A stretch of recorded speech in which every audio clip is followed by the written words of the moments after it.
सभी को जय जिनेन्द्र। आज फागुन कृष्णा एकम परसों चतुर्दशी के दिन 10 लक्षण धर्म पूरे हुए। कल पूर्णिमासी को रत्नत्रय धर्म पूरे हुए और आज फागुन शुक्ला कृष्ण एकम के दिन 16 कारण के दिन व्रत पूरे हुए।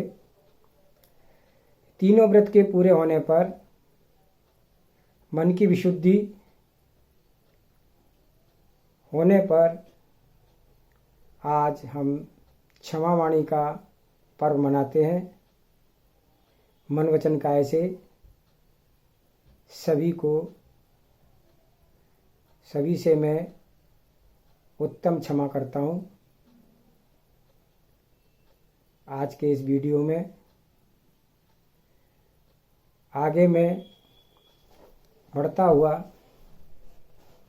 हमने पहले सच्चे देव की बात कही थी कि जो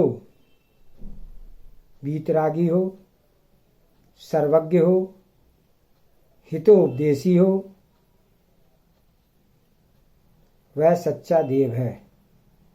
और उनके विशेष गुण आगे है कि उनके जो आप्त है, जो भगवान कहलाने लायक है, जो भगवान है, उसके ये 18 दोष भी नहीं होते हैं। रतनकरण साहब का आचार में आचार्य श्री समध्वत स्वामी ने गाथा नंबर में 6 में कहा है, क्षुत पिपास जरातंक जन्मातंग भय स्मया निराग देश मोहश्च यस्याप्ता से प्रकीर्णते। जो आप्त यानी भगवान है, उसके यह 18 दोष नहीं होते हैं।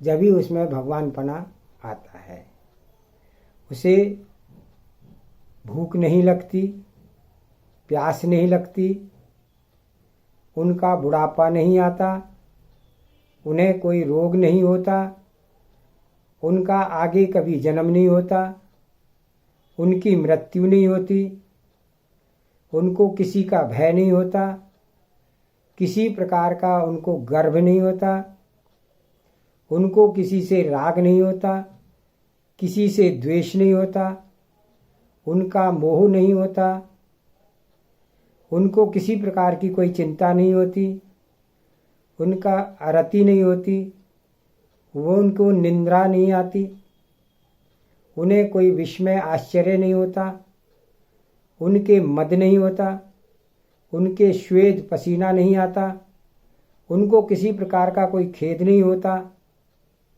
अगर ये 18 दोष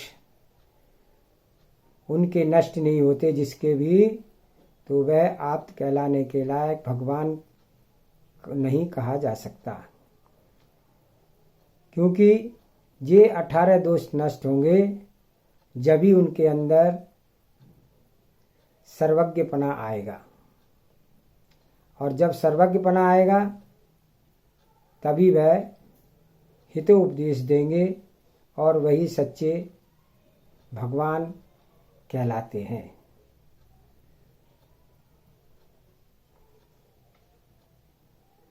सच्चे भगवान के अंदर ये 18 दोष नहीं होते।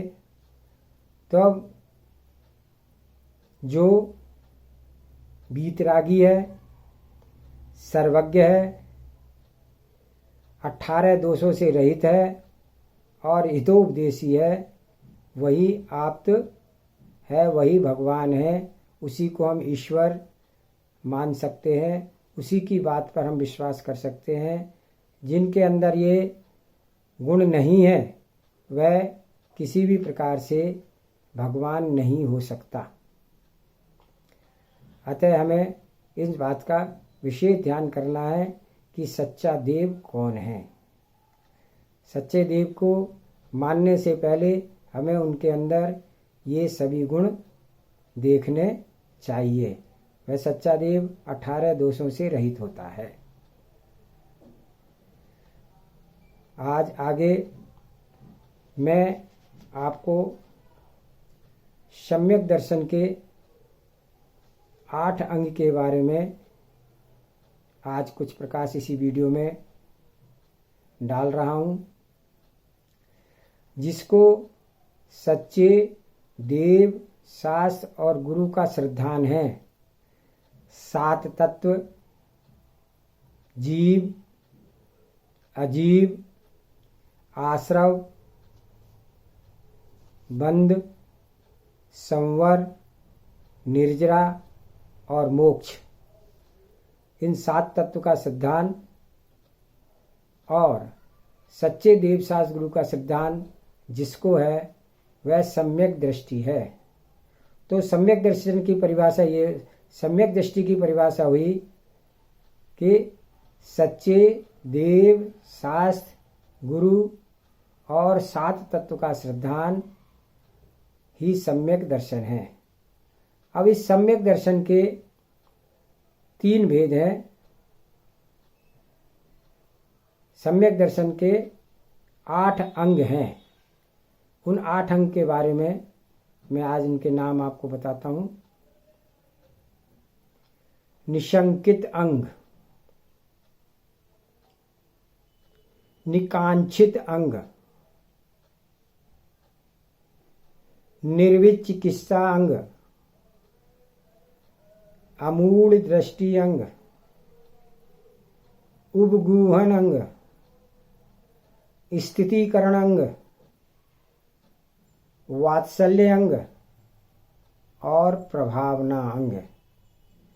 जो सम्यक दृष्टि है उसके अंदर ये 8 गुण भी होंगे, जिसके साथ जिसने सच्चे देव, सच्चे शास्त्र, सच्चे गुरु का श्रद्धान करके 7 तत्वों का श्रद्धान किया तो उसके अंदर ये 8 अंग और 8 गुण और स्पष्ट रूप से प्रकट होते हैं।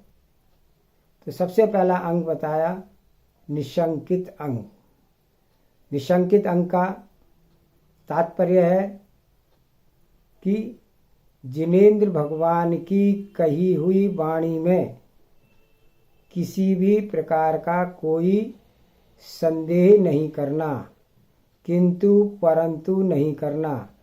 जो भी उन्होंने कहा है, क्योंकि वे सर्वज्ञ हैं, हर चीज को जानते हैं, तो उन्होंने जो कहा है वो स्पष्ट रूप से वही ठीक है, वो वैसा ही है, उसमें किसी प्रकार का कोई उलट फेर किंतु परंतु नहीं है। ऐसा सच्चा सिद्धांत करना ही निशंकित अंग है। तो बंधुओं, आज के वीडियो में इतना ही। आज सभी से मैंने दशराक्षण महापर्व के व्रत किए, 16 कारण के व्रत किए, रत्नत्रय के व्रत किए और आज रत्नत्रय पूर्ण होने पर, 16 कारण पूर्ण होने पर आज क्षमावाणी का दिन। मैं सभी से अपने मन वचन काया से क्षमा प्रार्थना करता हूँ। यदि मेरे द्वारा किसी भी प्रकार से किसी के प्रति भी कुछ भी गलती हुई हो, किसी के मन को दुख पहुँचा हो, किसी की भावनाओं को ठेस पहुँची हो, वह सभी मुझे क्षमा करें। मैं सभी से उत्तम क्षमा करता हूँ और मैं सभी को क्षमा करता हूँ।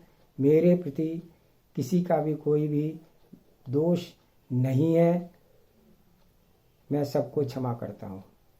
उत्तम क्षमा। सभी को जय जिनेंद्र।